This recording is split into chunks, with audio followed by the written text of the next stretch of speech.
What is going on, Solo fam? My name is John Solo, and sometimes I have trouble falling asleep at night. Now, this is not a problem that's unique to me. I guarantee that everybody watching this at one point or another has spent a few hours laying in bed, tossing and turning, before finally passing out. What makes us all different, though, is how we deal with not being able to sleep. Some people take melatonin, others huff glue, and some will just lay there staring at the ceiling until they're finally carried off to dreamland. As for me, I resort to a little trick for my days in the pen.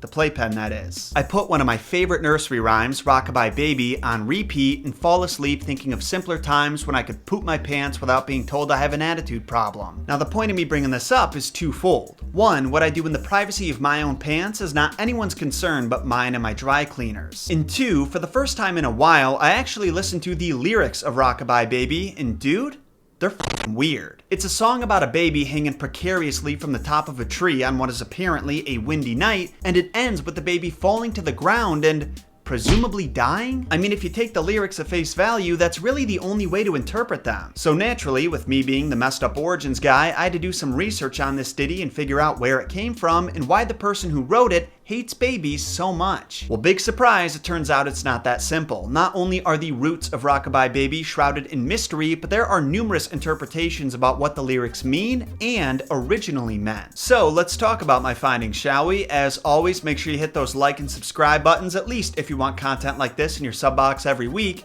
And now, the messed up origins of Rockabye Baby.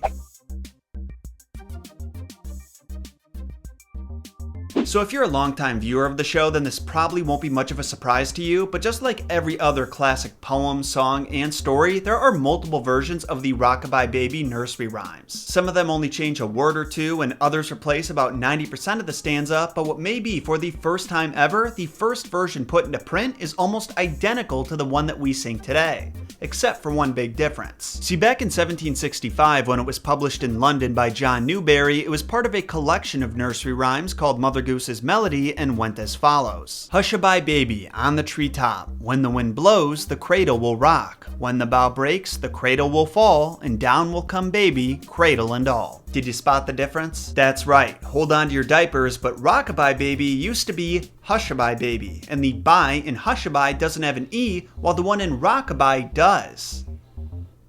I have nothing to add to this observation. The first word being different is interesting though, and what makes it even more so is that there's no clear indication of when it changed. But in 1805, another gentleman from London, Benjamin Tabart, published his own collection of nursery rhymes called Sonnets for the Cradle. And curiously, he included a poem that not only started with the phrase Rockabye Baby, but was also the first time ever that phrase was put into print. As for the rest of the poem though, that was completely different. Rockabye Baby, thy cradle is green. Father's a nobleman, mother's a queen, and Betty's a lady and wears a gold ring, and Johnny's a drummer and drums for the king. I know, right? You would think that because it started that way, it would be at least a little similar to the original, but the reality is, it might not even be connected to it. And as a matter of fact, it's not the only one of its kind either. There's rhymes in Lullaby of an Instant Chief and traditional nursery songs that both seem to have just a touch of overlap with John Newbery's version, but then go off in completely different directions. The fact of the matter is, after its initial release, no one knows exactly when the Rockabye phrase became a staple of the poem, or how the poem itself got so well known, because there's no clear lineage to trace after that. But an important detail to note is that in 1785, 20 years after Newbery released Mother Goose's Melody in London, the collection was published in Boston, Massachusetts, and from there, the path to popularity becomes a little more clear. Because you see, there are two things that need to be traced when looking for the origins of a nursery rhyme: the source of the lyrics and the source of the melody. And while we already know the original lyrics come from London, some folklorists credit an American minstrel group called the Moore and Burgess Minstrels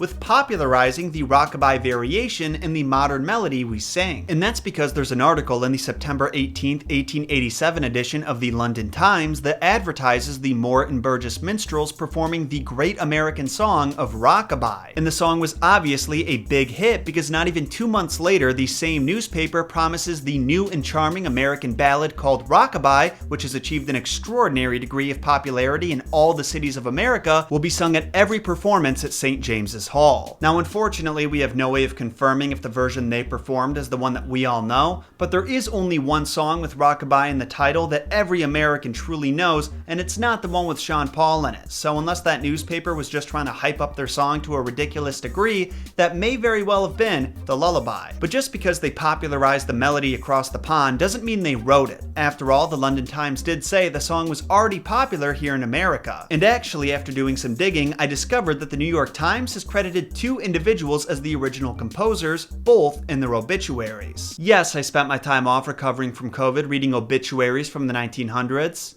What was I supposed to do? The first one it gives credit to is a Boston resident named Charles Dupree Blake who passed away in 1903 at the age of 56, and it's actually a pretty short entry. But right there in the last paragraph it specifically says Mr. Blake composed more than 5,000 songs and pieces of music. Probably his best known work is Rockabye Baby. But a few decades later in 1940, the Times gives credit to another Boston resident, Mrs. Effie Carleton, an actress best known by her stage name Effie Canning, though she had a number of other monikers. So which one was it, you ask? Well, it turns out it may have been both of them. No!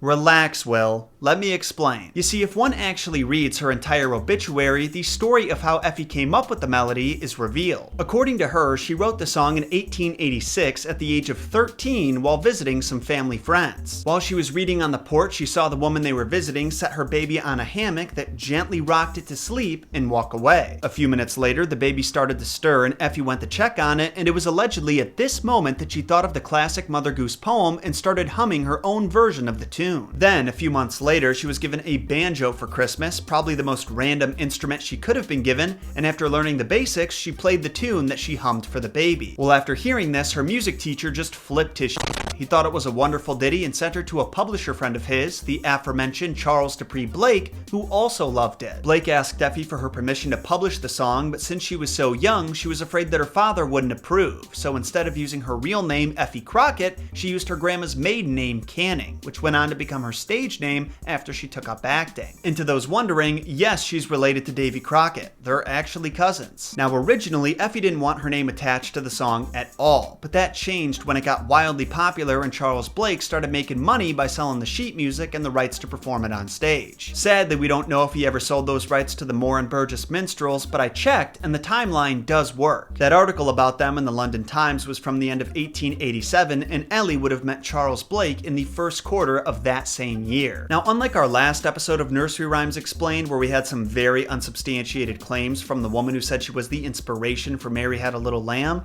I don't think Effie is blowing smoke here. The documentation is a little on the light side, that's for sure, but there's nothing about her story that contradicts anyone else's claims, nor has anyone ever stepped up to call her out. On top of that, the New York Times also says that in 1939, Effie appealed to Congress for renewal of the copyright on the song, which had already been renewed twice by Blake. The reason she had to do it herself the third time was because the publishers who took over for him after he passed away slipped up and let it expire. Also, it's worth mentioning that if you look on IMDb, you'll see that to this day, every movie and show that uses Rockabye Baby is listed on her profile. Even the recent reboot episodes of Animaniacs are there. Granted, she's not officially credited by any of the productions themselves, but still, there's gotta be a reason that every single use of the song gets linked to her, and I'm pretty sure it's not because there's a die-hard Effie Canning fan out there desperately trying to cement her legacy as the composer. But oh my god, are we so far into this breakdown and I haven't even mentioned the theories behind the song's lyrics. Well, better late than never, right? The lyrics of Rockabye Baby are weird. I don't think anyone would deny that. But the question remains, what do they mean? Well, as is the case with pretty much every nursery rhyme, nobody knows for sure, but that hasn't stopped anyone from coming up with theories. I mean, even the very first time it was put into print, the author just couldn't help but put his own interpretation of the moral at the bottom. This may serve as a warning to the proud and ambitious who climb so high that they generally fall at last. It's definitely not a bad guess and a legitimate lesson to teach kids, just ask Icarus, but I don't think that's what the original creator of the rhyme had in mind, so let's consider a few other ideas. ideas. One pretty far out theory was suggested by Gerald Massey, an English poet and writer. In his book Ancient Egypt, the Light of the World, he claimed very confidently the baby described in the nursery rhyme is actually Horus, the god of the sky. The problem is, he doesn't really give any evidence for this theory, he just kinda says it matter-of-factly like he already knows it to be true. While referring to the Tree of Life, he says, the only infant in the tree who finally supplied the subject of a nursery song, Hushabye Baby, on the treetop, was the youthful god whose cradle was the Tree of Dawn, and who says in the ritual, I am the babe, I am the god within the tamarisk. Now personally, I don't know how he made this connection and was so confident in it that he didn't feel the need to explain himself. Like, I get that the god said he's a baby in a tree, but that doesn't make him the Hushabye Baby by default. Another rather morbid theory says the rhyme was written in a British pub during the Glorious Revolution of 1688. Supposedly, it refers to King James II's newborn son and expresses the hope that the infant prince would die so the king wouldn't have an heir and could be overthrown. Unbelievable. Just imagine what it would be like to hate someone so much that you write a song about wanting their baby to die.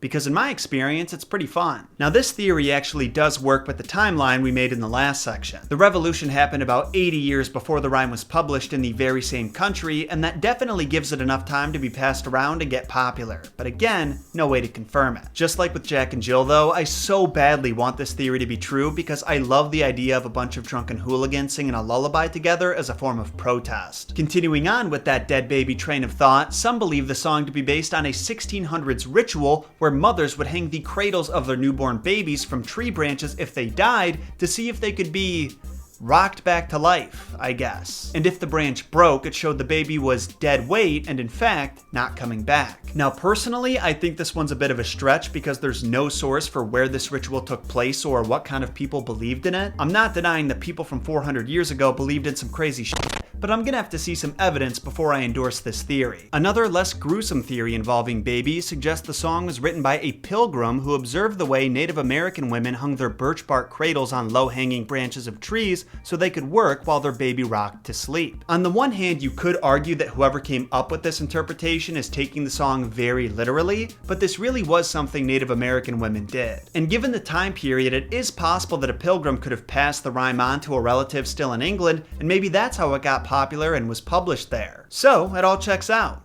But it's not the only one that does. What may be my favorite theory of all, and I'm not saying it's the most likely, it's just my favorite, says the song used to be a sea shanty sung by the 17th century British Navy. This one claims that the cradle that's rocking on the treetop is actually the crow's nest rocking on top of the mast, and the baby that's in the cradle is a younger recruit because that's who would always be assigned to look out. There's also the added connection of when the bow breaks, the cradle will fall, because you know that if you're in a storm and the bow of the ship breaks, the rest of it's going down too, cradle and all. Now I've got to stay unbiased here and point out the unfortunate fact that if the song were being sung in the 17th century, it would probably start with hushabye and not rockabye, meaning the boat theory would make less sense. Unless if instead of singing about the crow's nest rocking, they were telling the guy up there to hush, but they would only do that if he was screaming for his life. Then again, maybe he was. It's pretty high up there. But man, do I wish I could prove this one's true. Even more so than the hooligans in the bar, I would love to hear sailors and pirates sing this song as a way to mock their terrified mate in the crow's nest. I mean, just imagine what that would sound like.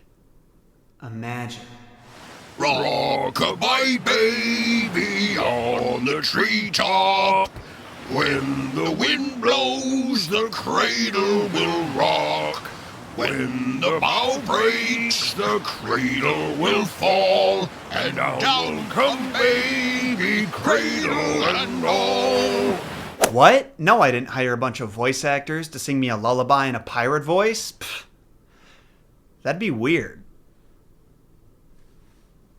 Anyway, it's time for me to wrap this episode up, and while I don't have a sponsor this week, I do want to remind you that our SoloFam holiday sweater is still available at my new merch store. Make sure you pick one up as soon as possible so you can rep the SoloFam all winter long. If you want to, that is. If not, I'll just cry behind the chair. You might want to leave for that because I am an ugly crier. Before you go though, please do me a favor by knocking that like button right out of the treetop and breaking the bow over the subscribe button. Also, if you want to stay updated on messed up news and get hints about upcoming projects, make sure you follow me on Twitter, Facebook, and Instagram too. After all, since the sub box only works when it feels like it, you gotta have a backup way of being notified when I upload. And hey, if you like dogs, don't follow Gunther on Instagram because he is not a dog. I figured out after living with him for over a year, he is not a dog. he is an alien. Are you from another planet? Did you invade us to take over our brains and souls? Okay, I'll take a burp as the affirmative. I'll be seeing you all again next Thursday with another episode of Messed Up Origins. Until then, my name is John Solo, and remember, John shot first.